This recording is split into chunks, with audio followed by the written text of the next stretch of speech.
हम्म, आज हम देखेंगे टाइप्स ऑफ फ्रंट, वाताग्र के प्रकार। ठीक। ये बोर्ड पे बना हुआ है, यही 4 प्रकार के वाताग्र होते हैं। वार्म फ्रंट फ्रंट, गर्म वाताग्र या उष्ण वाताग्र। दूसरा कोल्ड फ्रंट, शीत वाताग्र। तीसरा अधिविश्व वाताग्र या अक्लूडेड फ्रंट। और चौथा स्थायी वाताग्र या स्टेशनरी फ्रंट। ठीक। ये फ्रंट होते हैं, ये जो लाइन खींची हुई है यही फ्रंट है। ठीक। ये वाली लाइन, ये वाली लाइन।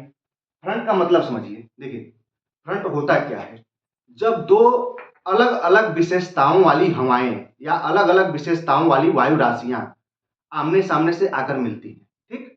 आमने सामने से आकर मिलती हैं, किनारे से ऐसे मिल सकती हैं। तो दो अलग अलग विशेषताओं वाली वायु राशियां आकर मिलती है एक दूसरे से, तो दोनों की विशेषताओं में अंतर होने के कारण बीच में वाताग्र क्षेत्र बन जाता है। जहां दोनों मतलब मिलती है उस रेखा के सहारे वाताग्र क्षेत्र बन जाता है। ठीक। तो इस रेखा के सहारे वाताग्र क्षेत्र है, इस रेखा के सहारे वाताग्र क्षेत्र है, इस रेखा के सहारे और इस रेखा के सहारे। ये 4 प्रकार के वाताग्र क्षेत्र है। ठीक। और ये दो अलग अलग विशेषताओं वाली हवाएं या वायु राशियां कौन सी हैं? अलग अलग विशेषताओं से तात्पर्य यह है कि जैसे उसके डेंसिटी में अंतर हो सकता है हवाओं के। हालांकि डेंसिटी में अंतर उतना महत्वपूर्ण नहीं होता, मुख्यतः गर्म या ठंडी हवाएं हो सकती हैं और अधिक आर्द्रता वाली कम आर्द्रता वाली हवाएं हो सकती हैं। ठीक। तब जब अधिक गर्म और अधिक आर्द्रता वाली हवाएं, वार्म एयर, और अधिक आर्द्रता लेकर ये हवा आ रही है, ऐसे आकर मिलती है, और इधर कोल्ड वायु ठंडी हवा आती है। जब दोनों मिलती है, दोनों आमने सामने से मिलती है, तो जो गर्म हवा रहती है, गर्म हवा ठंडी हवा से हल्की होने के कारण ऊपर चढ़ जाती है। ठीक। गर्म हवा ठंडी हवा से हमेशा हल्की होती है। क्यों हल्की होती है? तो गर्म हवा में जो वायु के कण होते हैं गर्म होने के कारण दूर दूर होते हैं, दूर दूर होते हैं, डेंसिटी कम होती है, इसलिए गर्म हवा हल्की होती है। गर्म हवा हल्की होने के कारण ठंडी हवा के ऊपर चढ़ जाती है। गर्म हवा, ठंडी हवा भारी होती है, इसलिए वो नीचे रहती है। तो जब गर्म हवा चलती रहती है और ठंडी हवा स्थिर होती है, हवा कहना बहुत ठीक नहीं होगा क्योंकि इसको वायु राशियां कहते हैं। जो ठंडी वायु राशि होती है स्थिर होती है और गर्म वायु राशि चलते हुए ऊपर चढ़ जाती है, तो इसको कहते हैं उष्ण वाताग्र। इसमें क्या होता है, इसमें जो पूरा वाताग्र का ढाल होता है वो देखिए कम ढाल हुआ है, मतलब न्यून अंश का कोण बनाता है। यहाँ देखिए न्यून अंश का कोण है। ठीक। इससे एकदम अंतर है। देखिए इसका खड़ा ढाल है, यहाँ न्यून ढाल। तो हल्के ढाल के सहारे एक वायु राशि ऐसे ठंडी है और गर्म वायु राशि आई और हल्के ढाल के सहारे धीरे धीरे ऊपर चढ़ गई। ठीक।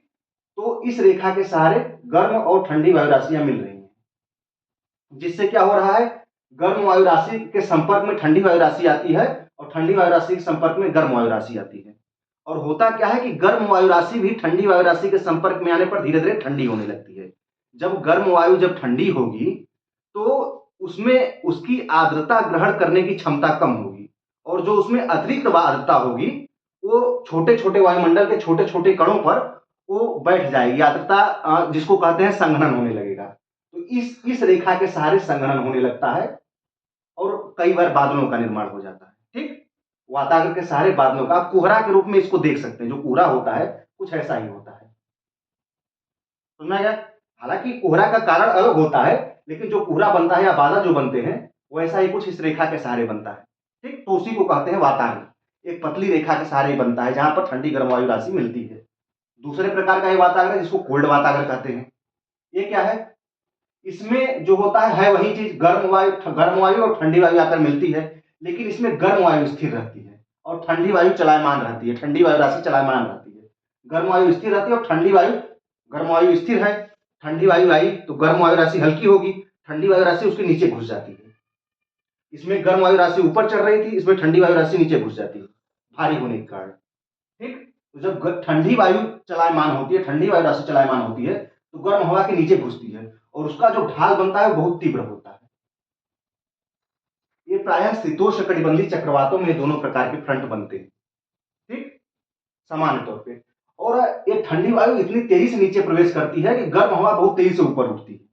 जब गर्म हवा ऊपर उठती है, ऊपर क्या होता है, ऊपर वायु का प्रेशर कम है, वायु का विस्तार होता है, वायु फैलती है, फैलने से टेम्परेचर गिर जाता है और संघनन होने लगता है और इस रेखा के सहारे बादल बनने लगते हैं और तड़ित झंझा के साथ तीव्र वर्षा होती है। इसमें भी बादल बनते हैं, इसमें भी ऊपर जाते जाते वर्षा होने लगती है, लेकिन इसमें वर्षा धीरे धीरे लंबे समय तक होती है। इसमें क्या होती है, बहुत तेजी से तड़ी झंझा के साथ, बिजली बादल के साथ, चक्रवात के साथ तीव्र वर्षा होती है, तेज आंधियों के साथ तीव्र वर्षा होती है। ठीक, इस वाले रेखा के साथ इसका ढाल कम होता है। तो हमेशा याद रखेंगे, गर्म वायु राशि का जो गर्म फ्रंट होता है, उष्ण वाताग्र होता है, उसका ढाल धीमा होता है, हल्का होता है, और इसका ढाल कोल्ड वाताग्र का या ठंडे वाताग्र का जो ढाल होता है उसका तीव्र ढाल होता है। ठीक, ये दोनों वाताग्र होते हैं। इन्हीं दोनों जैसा ये नीचे वाला भी है कुछ, इसको कहते हैं अधिविश्व वाताग्र। ये होता क्या है, जब ये वाताग्र होता क्या है, ठंडी वायु राशियां इधर से दबा रही हैं, कोल्ड एयर ना, ठंडी वायु राशि, गर्म वायु राशि बीच में है और इधर से भी ठंडी वायु राशि आए ना, और गर्म वायु राशि को ऊपर उठा दे, मतलब दोनों तरफ से ठंडी वायु राशि दबा रही है, नीचे घुस रही है, और बीच की गर्म हवा ऊपर उठ जाए। ये देखिए, कोल्ड एयर नीचे आ गई और गर्म हवा को ऊपर उठा दी, तो गर्म हवा उस आसमान में ऊपर चली गई, नीचे ठंडी हवाओं का विस्तार हो गया, तो इसी को कह दिए अधिविश्व वाताग्र। ये चक्रवात के खत्म होने के समय आता है, जब चक्रवात समाप्त हो रहा होता है। ठीक, अधिविश्व वाताग्र, इसमें नीचे पूरी ठंडी हवाओं का विस्तार होता है, इसमें गर्म वायु राशि पूरी तरह से ऊपर हो गई होती है, इसमें हल्के फुल्के बादल और हल्की फुल्की वर्षा होती है। ठीक, डी प्रकार का है, इसको कहते हैं स्टेशनरी फ्रंट या स्थायी वाताग्र। ये क्या होते हैं, जब दो, एक गर्म वायु राशि दूसरी ठंडी वायु राशि ऐसे एक दूसरे से आमने सामने टकराकर एक दूसरे के ऊपर चढ़े या नीचे घुसे, उसकी जगह वायु राशि अगर ऐसे गति करे, एक साइड में ऐसे, इसमें क्या होगा, एक दूसरे के ऊपर कोई वायु चढ़ नहीं रही है, बस एक दूसरे के समानांतर सट के गति कर रही है, उसके साथ चिपक या उसे एक रेखा के सहारे दोनों ऐसे ऐसे एक दूसरे की विपरीत दिशा में गति कर रही है। देखिए, कोल्ड वायु इधर गति कर रही है और गर्म हवा इधर गति कर रही है, बीच में क्या होता है, ये फ्रंट बन जाएगा। ये फ्रंट स्थायी होता है क्योंकि हवा ऐसे गति करती रहती है और फ्रंट हमेशा बना रहता है, लंबे समय तक बना रहता है, इसलिए इसको स्थायी वाताग्र कहते हैं। ठीक, यही 4 प्रकार के वाताग्र होते हैं, जिसमें थोड़ा बहुत वर्षा का स्वरूप अलग अलग होता है। इसमें हल्की धीरे धीरे लंबे समय तक वर्षा होती है, इसमें तीव्र वर्षा होती है तड़ी झंझा और क्या कहते हैं तेज हवाओं के साथ। इसमें जो वर्षा होती है, ये भी इसमें वर्षा होती है, लेकिन इसमें एक खत्म हो रही होती है वर्षा, मतलब चक्रवात का अंतिम समय है ये। और इसमें क्या होता है, वाताग्र बनते रहते हैं, कई बार वर्षा हो जाती है, लेकिन ये वाताग्र लंबे समय तक टिके रहते हैं। यही 4 प्रकार के वाताग्र हैं। ठीक।